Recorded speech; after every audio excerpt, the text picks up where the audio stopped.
నిస్వార్థంగా సేవ చేస్తున్న ఆశీర్వదించండి. ప్రచార జోరులో పసుపులేటి సుగుణమ్మ. గడిచిన 10 ఏళ్లుగా నియోజకవర్గంలో నిస్వార్థంతో సేవ చేస్తున్నామని, ఎక్కడ ఎలాంటి సమస్య ఉన్నా తమ దృష్టికి రాగానే వెంటనే సొంత నిధులతో పరిష్కరిస్తున్నామని, నియోజకవర్గంలో మరింత అభివృద్ధి జరగాలంటే తమతో కలిసి ప్రతి ఒక్కరూ అడుగులు వేయాలని పిలుపునిచ్చారు. స్వతంత్ర అభ్యర్థి పసుపులేటి సుధాకర్ సతీమణి పసుపులేటి సుగుణమ్మ. కావలి పట్టణంలోని 4వ వార్డ్ పుచ్చలపల్లి వారి వీధి నుండి ఎన్నికల ప్రచారాన్ని ప్రారంభించారు సుగుణమ్మ. ఈ సందర్భంగా స్థానికులు పెద్ద సంఖ్యలో ఆమెకు ఘన స్వాగతం పలికారు. ప్రతి ఒక్కరూ ఆప్యాయంగా పలకరిస్తూ తమ నివాసాలకు తీసుకెళ్లి మీ వెంటే మేమున్నామంటూ హామీ ఇచ్చారు.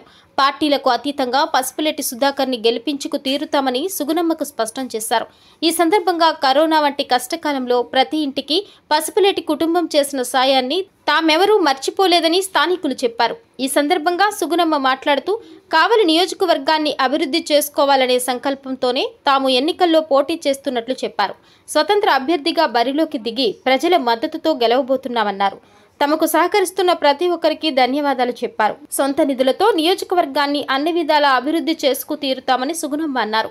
మహిళలు తమపై చూపిస్తున్న ఆదరాభిమానాలకు కృతజ్ఞతలు తెలిపారు సుగుణమ్మ.